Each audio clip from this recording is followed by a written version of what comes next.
Hello! In this video I will show you how to enter recovery mode on Redmi Note 14 Plus.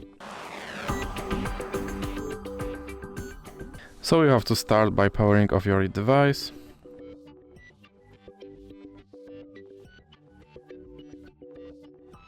And once your device is completely powered off, you have to press power button and volume up button at the same time. And you can let go of power button once you see a logo on your screen.